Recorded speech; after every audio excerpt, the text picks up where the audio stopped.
Emergent properties. आपको पता है लेवल ऑफ ऑर्गेनाइजेशन में डिफरेंट लेवल्स हैं जो सिंपल से कम्प्लेक्स की तरफ जाते हैं। अगर सिंपल लेवल की बात करें तो वो एटम्स हैं, लेकिन एटम अकेला कुछ भी नहीं कर सकता। एटम को इंटरेक्ट करना पड़ता है और जब ये एक दूसरे के साथ इंटरेक्ट करते हैं तो ये न्यू प्रॉपर्टीज एमर्ज होती हैं। The emergence of new functions is called emergent properties, और ये होती हैं क्योंकि ये इंटरेक्ट करते हैं। इसकी एग्जांपल मैं बेटा आपको ऐसे देता हूँ कि जब एटम्स मिलते हैं तो मॉलिक्यूल्स बनते हैं। जैसे कि 2 हाइड्रोजन के एटम और 1 ऑक्सीजन का एटम मिलता है तो H2O बनता है। H2O वाटर का मॉलिक्यूल है। वाटर के मॉलिक्यूल की प्रॉपर्टीज बिल्कुल डिफरेंट होती हैं हाइड्रोजन और ऑक्सीजन एटम से। That is called emergent properties. इसी तरह छोटे लेवल ऑफ ऑर्गेनाइजेशन, छोटे लेवल्स मिलके जैसे जैसे मिलते जाते हैं, एक तो न्यू प्रॉपर्टीज जनरेट होती हैं और नेक्स्ट कम्प्लेक्स लेवल वो बना देते हैं, अपने से बड़ा लेवल बना देते हैं। तो आज का हमारा टॉपिक बेटा यही है, इमरजेंट प्रॉपर्टीज। अस्सलाम वालेकुम students, welcome to Bio Brain. I am Rafay Khan. आइए अपना टॉपिक स्टार्ट करते हैं। 9th class biology chapter 5 emergent properties. अब इमरजेंट प्रॉपर्टीज में बेटा ऐसे ही है कि सिंपल टू कम्प्लेक्स की तरफ सिंपल लेवल ऑफ ऑर्गेनाइजेशंस आपस में मिलते हैं और न्यू प्रॉपर्टीज जनरेट होते हैं जिन्हें इमरजेंट प्रॉपर्टीज कहते हैं। न्यू फंक्शंस बनाते हैं। जैसे मैंने आपको एग्जांपल दी, अभी एटम्स मिलते हैं तो मॉलिक्यूल्स बनाते हैं, मॉलिक्यूल्स मिलते हैं तो ऑर्गेनेलीज बनाते हैं। अब ऑर्गेनेली का फंक्शन है, फर्ज करें राइबोसोम। राइबोसोम का फंक्शन है प्रोटीन की प्रिपरेशन करना, जबकि मॉलिक्यूल जो मिलकर राइबोसोम बनाते हैं उनके फंक्शंस बिल्कुल डिफरेंट होते हैं। मॉलिक्यूल से मिलने से आपके लिए नया लेवल ऑफ ऑर्गेनाइजेशन बन जाता है और वो नए फंक्शंस भी करने लगता है। इसी को बोलते हैं बेटा इमरजेंट प्रॉपर्टीज। तो आज के हमारे लेक्चर में सबसे पहले हम बात करेंगे फ्रॉम ऑर्गेनेली टू सेल, कि ऑर्गेनेली से सेल कैसे बनते हैं। ऑर्गेनेली से सेल ऐसे बनते हैं जब इंडिविजुअल ऑर्गेनेलीज बनती हैं मॉलिक्यूल्स के मिलने से, तो हर ऑर्गेनेली बेटा अपना अपना काम कर रही होती है। इनके फंक्शंस डिफरेंट होते हैं। राइबोसोम का फंक्शन है protein synthesis. Mitochondria will generate energy, और इसको आप रेस्पिरेशन, सेलुलर रेस्पिरेशन भी कह सकते हैं। बट बेटा ये ऑर्गेनेलीज अकेले अकेले रहकर किसी काम की भी नहीं है। एक ऑर्गेनेली, एक माइटोकॉन्ड्रिया अकेला कुछ भी नहीं कर सकता।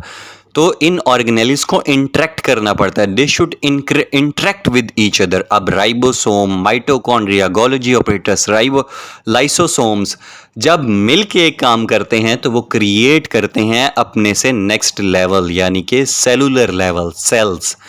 ऑर्गेनेलीज मिलती हैं, एक दूसरे के साथ इंटरेक्ट करती हैं, अपने फंक्शंस को डिवाइड करती हैं, तो वो बना देती हैं नेक्स्ट लेवल यानी कि सेल्स। और सेल्स सेलुलर प्रोसेसेस करने के काबिल होते हैं। अब सेलुलर प्रोसेसेस नेक्स्ट है हमारा फ्रॉम सेल टू टिश्यू।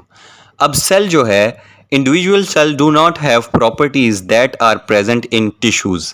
अकेले सेल में वो खुसूसियात नहीं होती बेटा जो कि एक टिश्यू में होती हैं। अकेला सेल यूनिट ऑफ लाइफ तो ज़रूर है, लेकिन उसकी प्रॉपर्टी इंटायरली डिफरेंट है टिश्यूज़ के साथ। Tissues is the group of similar sales performing a specific function. एक जैसे सेल्स का एक ग्रुप जो कि एक सिमिलर फंक्शन परफॉर्म कर रहे हों, टिश्यूज़ बनाता है। तो सेल्स को इंटरेक्ट करना पड़ता है एक दूसरे के साथ और वो बना देते हैं टिश्यूज़।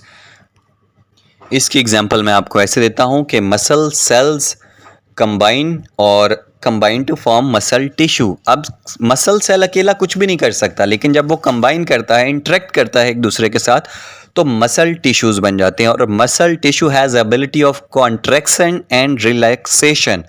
मसल टिश्यू में कॉन्ट्रैक्शन एंड रिलैक्सेशन की एबिलिटी होती है जो कि मसल सेल में नहीं होती। Next level is from tissue to organ. Now an organ perform complex function then individual tissue cannot perform। इसका मतलब है कि ऑर्गन कम्प्लेक्स फंक्शन कर सकता है जबकि इंडिविजुअल टिश्यू वो फंक्शंस नहीं कर सकता। इसकी एग्जांपल है हार्ट। अब ऑर्गन है जो हार्ट, इसमें डिफरेंट टाइप ऑफ टिश्यूज़ होते हैं, like muscle tissue, connective tissue, epithelial tissue. और जब ये टिश्यूज़ मिलते हैं और आपस में कोऑर्डिनेट करते हैं, एक काम करते हैं, they make enable heart to pump the blood all over the body. तो ये दिल को इस काबिल बनाते हैं कि वो दिल पंप कर सके ब्लड को पूरी बॉडी के अंदर। अगर ये टिश्यूज़ आपस में ना मिलते तो ऑब्वियसली ऑर्गन ना बनता। हमारा अगला टॉपिक है from organ to organ system. In organ system, multiple organs work together to carry out a vital function. बहुत से ऑर्गन्स मिलकर जब एक काम करते हैं तो पूरा एक ऑर्गन सिस्टम बन जाता है। लाइक अगर आप डाइजेस्टिव सिस्टम को देखें तो डिफरेंट ऑर्गन्स उसमें मिलके कोऑर्डिनेट कर रहे हैं, काम कर रहे हैं, कामों की तकसीम हुई हुई है, बांटा हुआ है उन्होंने अपने कामों को।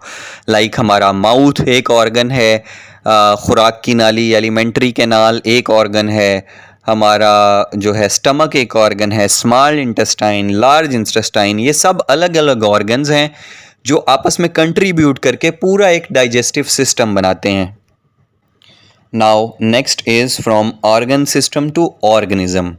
आपको पता है ऑर्गन सिस्टम, अब हमारे अंदर एक ऑर्गन सिस्टम कुछ भी नहीं कर सकता, अकेला डाइजेस्टिव सिस्टम कुछ भी नहीं कर सकता।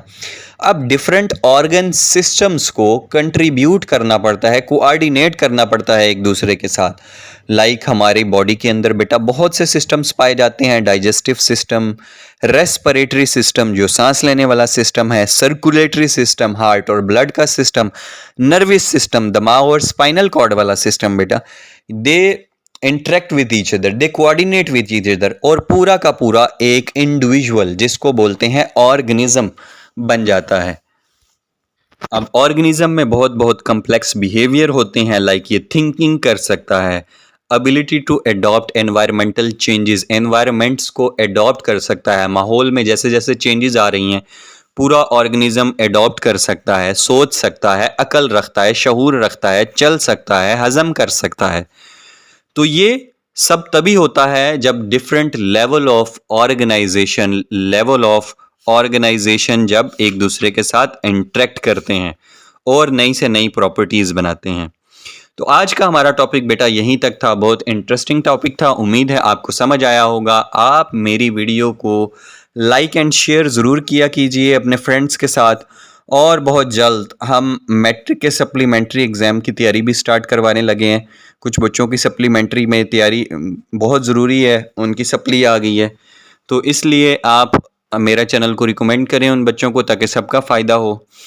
आप हमें ज्वाइन कर सकते हैं फेसबुक पे, इंस्टाग्राम पे, यूट्यूब पे, व्हाट्सएप पे एंड टिकटॉक पे। अपना बहुत सारा ख्याल रखिएगा, इंशाअल्लाह आपसे मुलाकात होगी कल। अल्लाह हाफिज़।